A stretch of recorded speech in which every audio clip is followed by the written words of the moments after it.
Prihaja največji prenos premoženja v zgodovini, na katerega večina investitorjev žal ni pripravljena. Večina družin svojega premoženja ne zna in ne zmore niti ohraniti, kaj šele oplemenititi. 73 tisoč milijard se v naslednjih letih prenese na novo mlajšo generacijo. Gre za največji prenos premoženja v zgodovini. Žal je zelo malo ljudi s tem seznanjenih in se ne zavedajo potenciala, ki ga bo preneseni kapital prenesel na določenih segmentih finančnega trga. Torej, baby boom generacija, to je generacija rojena v letih 1946 in 1964, oni imajo kapital, ki se bo prenesel na mlajše generacije, to so milenijci, ti pa so rojeni med leti 1981 in 1996. Še posebej je to izrazito v Sloveniji, kjer je baby boom generacija odraščala še v Jugoslaviji. Takrat so poznali predvsem bančne depozite, nepremičnine, zlato in pa zelo dobro so poznali tudi tuje valute, kot so bile marke, lire in pa šilingi. Na račun seveda hiperinflacije v takratni bivši državi. Te navade so pri nas ostale, kar se lepo vidi, kam Slovenci vlagajo svoje prihranke.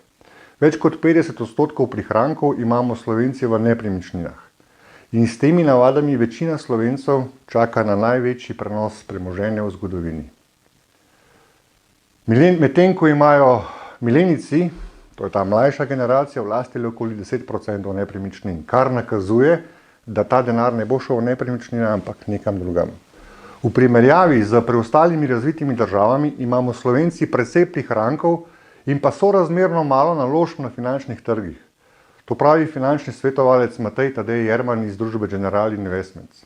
Opaža sicer, da ljudi vse bolj zanima, kako prihranke oplemenititi. Tukaj pa zanimanje kaže, da interes prihaja v večini s primerov iz mlajše generacije. Kako se pripraviti na prenos premoženja?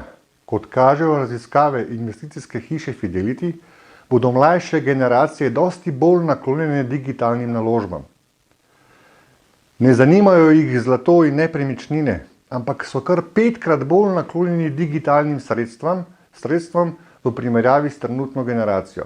Kot zanimivost, kar 76% lastnikov kriptovalut je milenijcev, medtem ko si baby boom generacija lasti le 1,2% kriptovalut. Kar 94% investitorjev v kriptovalute so milenijci in generacija Z. To pomeni, da se bo velik del od 73 tisoč milijard dolarjev preselil na naložbe v tehnološka podjetja, kriptovalute in druga digitalna sredstva. Zakaj? Zato, ker so milenijci 5-krat bolj naklonjeni tem naložbam. Če pogledamo trg kriptovalut, ki je trenutno velik le dobrih 1000 milijard dolarjev, in če se v kriptotrg prenese samo 1% od 73 tisoč milijard dolarjev, pa to pomeni 7-kratno povečanje tega trga. Veste, kaj to pomeni? To pomeni, da je zdaj čas, da del prihrankov investirate tudi vi v te naložbe in to še preden prenos premoženja povzroči ogromen poskok kriptotrga. To je v teh časih najboljši recept, da ste pravilno pripravljeni na generacijski prenos kapitala. Ne zamudite.